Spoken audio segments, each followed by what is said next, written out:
Hey, y'all. If you want to head to our website to check out all the different things Pizzazz offers, then just head to pizzazzart.com. That's PZAZZART.com. You will see our online memberships. We've got Kids Club memberships, our Lettering Club membership, our one project a month membership. We call that Paint and Praise. You will see some freebies that we've got there for you, and you'll see our local classes if you're local. So head to the website, check it out, pizzazzart.com, PZAZZART.com.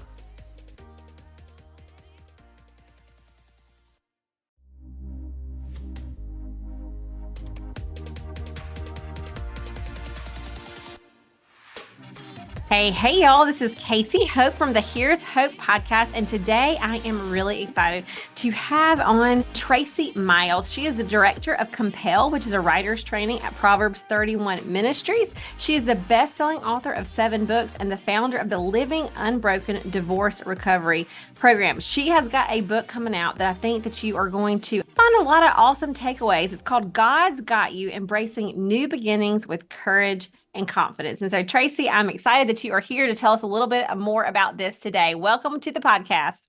Thank you. Thank you so much for having me. So I would love if you would just start out telling us a little bit kind of what you do. You know, I briefly said you're the director of Compel Writers Training. You've done 7 books, but tell us a little bit, like, what all does that mean? What goes on at Compel? What do you do on a day-to-day basis? Well, on a day-to-day basis, I do work with Proverbs 31 Ministries. I've been affiliated with the ministry since 2005, honestly, which kind of dates me a little bit, but been on staff for almost 8 years. And what we do is we train writers here. It's a membership subscription site to get their messages into the world that God has laid on their hearts. And then I also do my own author one-on-one coaching, and there's just a lot going on. It's always very busy, plus my writing. So Yeah. never a dull moment. Yeah. Well, so today we are really going to talk about the book that's coming out. And I know that this was birthed out of, just your own stuff that's going on in your own life. Would you care to share just kind of what were the life quakes, as you call them, that prompted this book? Well, God's Got You is kind of the culmination of the last 3 or 4 books that I've written. So they were kind of birthed out of a divorce that I went through about 9 years ago. And then I was under contract at that time for a couple books. And I'm like, okay, Lord, well, obviously I can't write these books now because I'm in this tragedy season of, just life. And God has just done amazing things. And through writing these different books, it kind of was part of my healing journey. And then I reached the point, I did published a book a couple years ago called Living Unbroken, which you mentioned, the Living Unbroken divorce recovery program. And it also had a workbook that went with it. And it's Bible studies that you can do on your own. You can just read the book or you can do it in a group.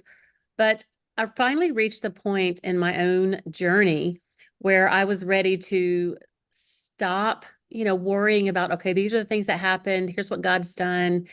And he's healed me in so many ways and he's done so many amazing things, but now I'm ready to just pick up and go. Let's move into this new season of life. And that's really what this book evolved out of, was that turning point to where God took me through so many stages. And now it's like, okay, I'm going to embrace this new beginning and these new seasons of life that God is taking me through, or we can, stay paralyzed and stuck in wishing that things were different. And so some of the life quakes, just to answer your question, are number one, that divorce and just the financial status issues that brought. I had to start a new job after being like a freelancer for many, many years. And then I experienced having an empty nest. I've got 3 kids, 2 of whom are married now, and one that is probably soon to be married. And, that just created that whole empty nest syndrome with kids going to college and launching and learning to live by myself, milestone birthdays. I had to sell my home that I had lived in for 25 years and just dealing with aging parents. I could go on and on. And I'm sure your listeners have, lots of things. So there's things that just kind of, some of them turn your life upside down. Some of them just shift you into a whole different season of life that feels unfamiliar. And that's when we're faced with this opportunity to either embrace what God has in store in this new season that we're entering, or either to just be miserable and just refuse to accept the changes or be willing to do what it takes to create the life that we really want to live. I love that. You're right. There's so many, all the examples that you gave. Like, yes, like we are all going to be faced with something. Things do not stay the same. Things are changing all the time. I know that I just, even thinking about my daughter, she's going to be a junior, even thinking about she's only got 2 more years here with us and she's going to be moving out. Like, that's going to be a huge life Mm-hmm. change for us. And so I think that everybody listening can kind of relate to, yeah, like seasons are constantly changing. And sometimes it's fun and exciting. And sometimes it is so, so hard. And Mm-hmm. just what you were saying, you had to choose, you have to make the choice. Yes, things are hard. You cannot deny that. But at some point, you've got to make that choice of, am I going to stay stuck or am I going to embrace what this next season is? And so how do you make that mind shift from, okay, I'm ready to embrace next? Like what is that first step that somebody's got to take to say, okay, I'm ready, but now what? Well, just like you said, if there's one thing that never changes, it's that change is going to consistently happen. We are going to Yeah. always be facing into a new season of life or some type of period of transition. And sometimes it feels like we're forced to start over again and again. It can wreak havoc on our emotions, our self-confidence, and then, or sometimes we may just not like where we are. We think, well, I thought I'd be farther along at this stage in life or in a different place in life. So there's all kinds of parameters of when we're faced with embracing a new beginning. But regardless of our situation, some of the most important things that we need to realize is that we can't change the reality of what's happened, but what we can change are our perspectives about it or the reality of where we are and how we're going to face that. So if we Mm-hmm. don't have power to just make certain changes in our life or change certain people or situations, then we have to accept that change and then determine to make the best of it. And that's really the key, is just that portion of acceptance. Okay, I don't like this. I don't want to be here. Maybe I wanted things to be different or turn out differently, or I thought I'd have more time with my kids at home or more time in my marriage or more time with my parents as they aged. But sometimes that's just not reality. So we just have to accept what's happened, trust that God has a great plan for us, and then embrace this season while being willing to put effort into taking steps to not just say, okay, well, whatever happens, happens. We're kind of in control of our destinies. God's in control, of course, but we also have to take steps to make things happen. If we have a dream, if we have a vision of how we want life to be, if we have a goal that we want to accomplish, we have to be willing and motivated to start making those things happen and not just wishing or dreaming about them happening. Yeah, I think that when you start to take that action, it's when everything, becomes clear. You feel like you get momentum. Just taking that action, like you're talking about, is what seems to get you out of the funk. Whenever I think that you talk a lot about the negative thoughts and how we can change those negative thoughts, but oftentimes it's that action. Doing the action first, faking it until you make it, that changes the thoughts Right. sometimes. In speaking of goals, you mentioned, making these goals to move forward. In the book, you discuss SMART goals. Please share what like a SMART goal is and how has that impacted your life, that method? Well, the acronym for SMART goals has been around for many, many years. So it's not anything that Tracie Miles came up with, but it's something that was introduced to me probably 15, 17 years ago in my corporate position when I worked back in operations at a Big Four accounting firm. That's what I did for a long time. And we were required to do this goal setting process every single year for our performance goals. And I was faced with the fact that I needed to keep better track of my goals. And I created this system, and I talk a lot about this in the book, but just not just set a goal, but then set sub goals and set tracking methods and set rewards for when I met those things. And it made a huge difference. So I have just kind of incorporated that into my life journey ever since then. And I think that's something that's very much overlooked by people is we say, okay, well, in 5 years, I want to do this. But Mm-hmm. then there's no plan in place. It's like trying to build a house without a blueprint. You have to Mm-hmm. have a plan. And that's why I talk a lot about these SMART goals, which that what that stands for is when you're setting a goal, don't just say, I want to reach X goal. You need to set, boundaries around it and things that you can track it. So SMART means specific, measurable, action-oriented, realistic, and time-bound. So those are the parameters that you want to set around this. And that way you can hold yourself accountable and you can know when you need to make adjustments or what you've accomplished so far, or how many other things do you need to learn to accomplish what you need. It really becomes such a crucial component of creating the life that we want to live, especially if it's not the life that we thought we would have. I love that. And talk a little bit about the rewards. I that's one thing that I feel like I don't do in my own life. I will set goals, and as soon as I'm making them, I'm like, okay, now I'm on to the next one. And I think a lot of people that like to achieve goals, they like to achieve goals. They like to keep setting them, but often don't take the time to reflect on how far they've come or the rewards. What type of rewards do you offer for yourself and on these SMART goals? Yeah. Well, it varies for everyone. It doesn't have to be anything huge, but I'm like you. I'm kind of a big, I love my to check off my to-do list. I have accomplished this. I have finished this task, whatever it may be. But we do tend to forget to stop and smell the roses when we do something great, or whether it's a small or a big task or goal. And that is important to help us stay motivated. So it could be just treat yourself to that Starbucks coffee that you don't normally want to go spend $7 on, or, go take a walk in the park, take a little mini vacation, or go on a hike, or get with friends together and hang out for dinner, just whatever it is, go on a shopping trip that would say, hey, I did this and I'm going to reward myself for accomplishing this. It could just be, I got out of bed this morning and I didn't cry and I feel a little bit more joyful today. That could be a goal. It doesn't have to be an accomplishment. So anything that takes us that next step forward, especially if we're walking through really hard seasons of transition, is going to be those little things that keeps us going. I love that. And you talk in the book also the difference between confidence and courage. I think a lot of times we kind of intertwine those words. Like if you've got confidence, you've got courage, but oftentimes that's not exactly the case. What is the difference between confidence and courage?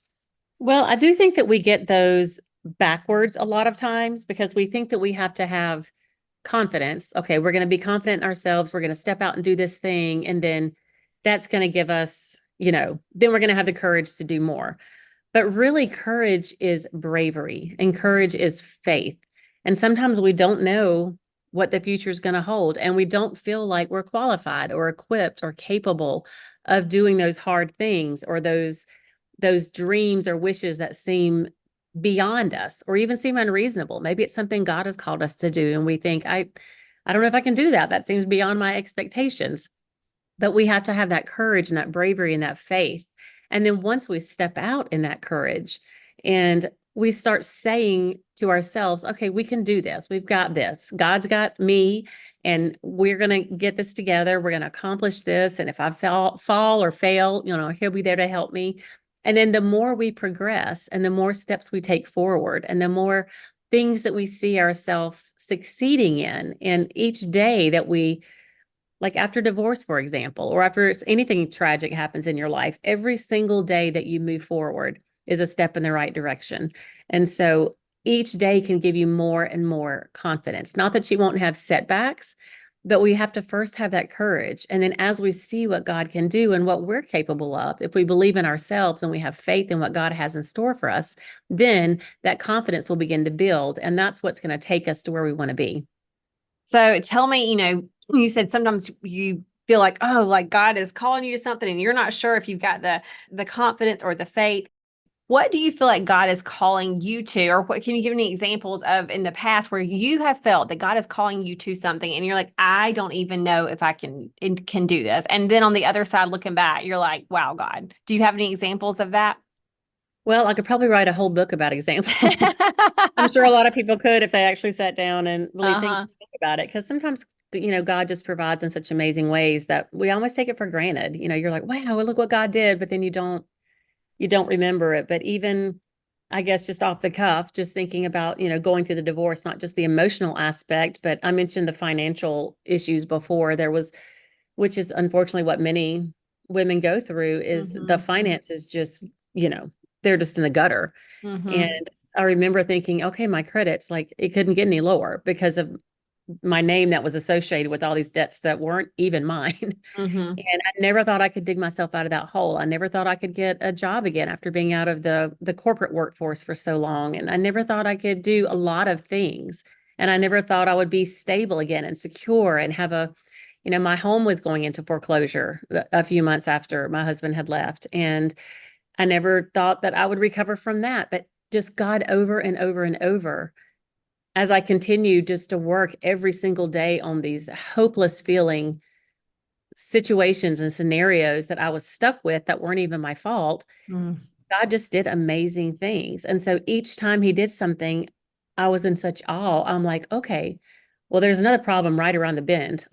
So when that Mm-hmm. problem comes, okay, I'm going to try to have the same mentality and remember what God has done so I can move forward. But each time that I saw him doing something just miraculous and amazing, or saw myself, doing something that I thought I wouldn't be capable of, it helped me have more confidence and courage to keep going. I love that. And I know you just sharing that just about, your credit and your house going into foreclosure. Those are things that I know there's somebody on the other side that's listening to that and they're like, yeah, like that's where we're at. And they can feel so like for whatever reason. I was talking to another friend of mine on the podcast about, there was a time where she worked herself out of bankruptcy, had to come back from that.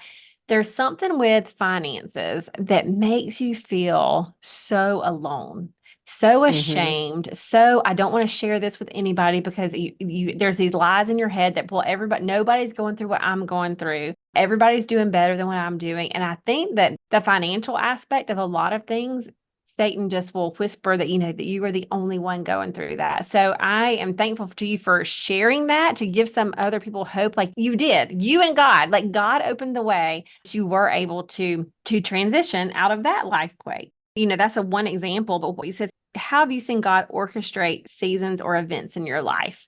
You've seen him pull you out of places where you thought you would never be. And what in the big, just watching him do what he does, how have you seen him orchestrate seasons or events in your life?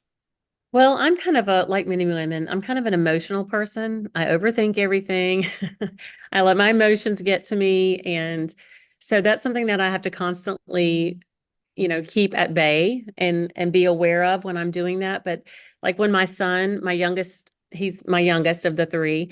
And when he left for college, I write about this some in the book because it's not really a life quake. Like it didn't turn my life upside down. And I also talk about 4 different types of transitions that we can go through. So this was something I anticipated. It wasn't an anticipated transition. I knew that he was going to go to college and that I was going to be an empty nester, and not only an empty nester, but alone, like not with my spouse, like I had, imagined life to be at some point. And so that was a really kind of tumultuous time for me because I was so happy for him. We got him moved into his dorm room. My daughters helped. It was a great day.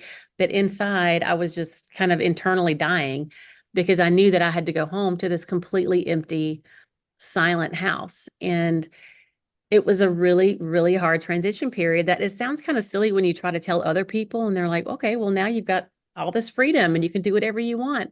But there's still those holes that seems to be those gaps, that are missing. And those are the gaps that we have to live in until we figure out how to make it through the transition. And so I really just prayed for God to fill my life with all the things that I needed to be doing, things that I wanted to do and didn't have time to do before. And he did that. So I did a lot of writing. I've started my own coaching business, as I mentioned earlier, which God really laid that upon my heart. And I never thought that would come to fruition, but it did. And had to sell my home. I also talk about that. That was extremely traumatic, more over drama for me.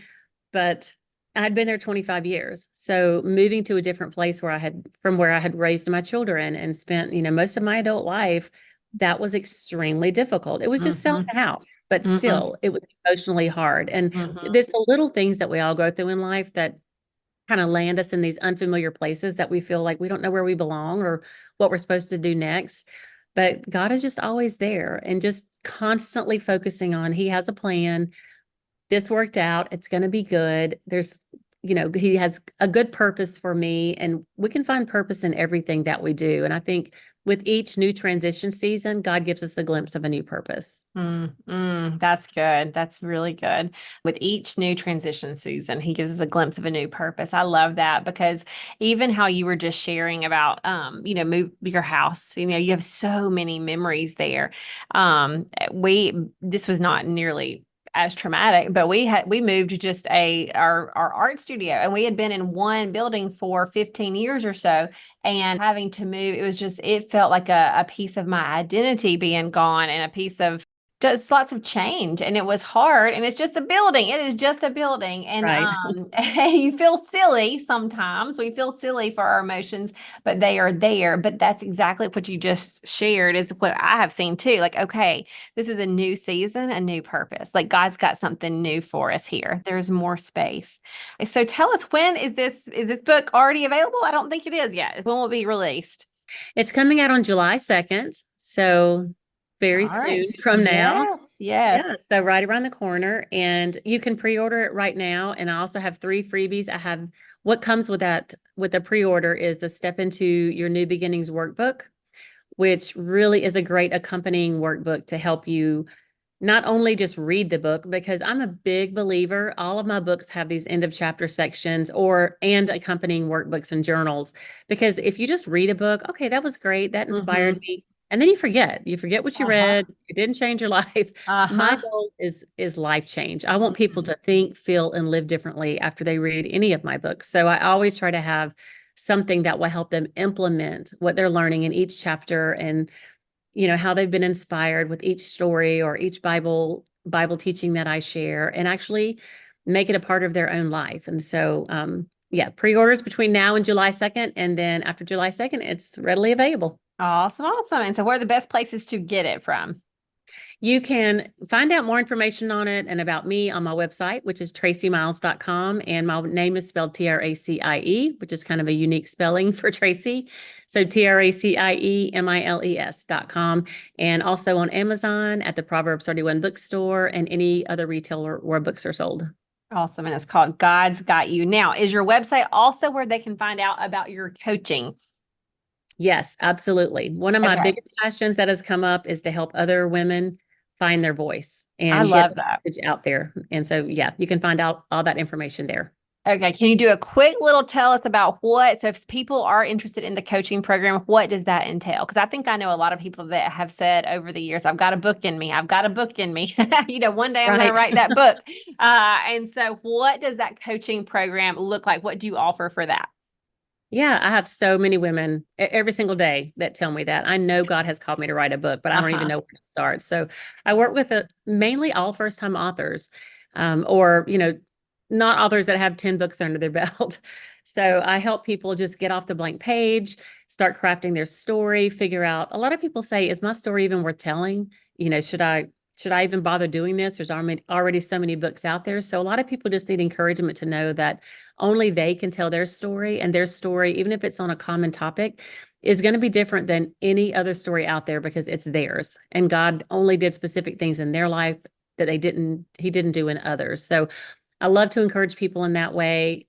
Book writing manuscript packages. Also, for those who have a book idea, who have a few chapters, they're ready to write a book proposal, they're looking for a publisher, I will have book proposal packages, and then also just one-on-one coaching. Let's talk about whatever you want to talk about. What do you want to learn about? How can I help you brainstorm ideas and chapter outlines and things like that? So really from one spectrum to the next, I help a lot of aspiring authors in that way. That's awesome. And do you walk them through the whole process? Like as far as, okay, now I've written it, now what? Who do I send this to? All like everything on the back end. Cause I think that holds up a lot of people as well. They're like, I don't even know. Do I just send this to to a publisher? I don't even know. Do you help them connect the pieces as well? Yeah, that's a great question. Because even if you've written a whole book, you're like, now what? How do I Mm-hmm. get it into somebody's hands to see it? So Mm-hmm. yes, I've been in the industry for 20 years, also working with Compel Training. We work with all the top publishing houses and agents in the industry. And so I have a lot of connections, and I really do help a lot of people just because you can't get anywhere without a solid book proposal. So that's Mm-hmm. that's one of my biggest packages and biggest requests. And because you don't have to have your whole book written, you just have to have this awesome idea and be able to share your voice. But getting that packaged in a way that's really going to impress the publisher, that's a big step. So yes to all of your questions. Awesome. All right. Well, y'all go check her out. Lots of good stuff coming. Head to Amazon, get to your pre-orders, or to wherever you can go to. God's Got You is the title of the book. Again, God's Got You, Embracing New Beginnings with Courage and Confidence. So thank you so much for being here. And I know that your book is going to help a lot of people. I know for sure. All right. Thank you, Casey. I hope y'all enjoyed that podcast. Y'all be sure to go like, subscribe this, leave a review. Let us know how you're liking it. We like that feedback. And if you want to follow us on other social platforms, on Instagram, it's Pizzazz Art Studio. Same for Facebook. And Pizzazz is P-Z-A-Z-Z. Pizzazz Art Studio. Go check us out and see what all we have to offer over there.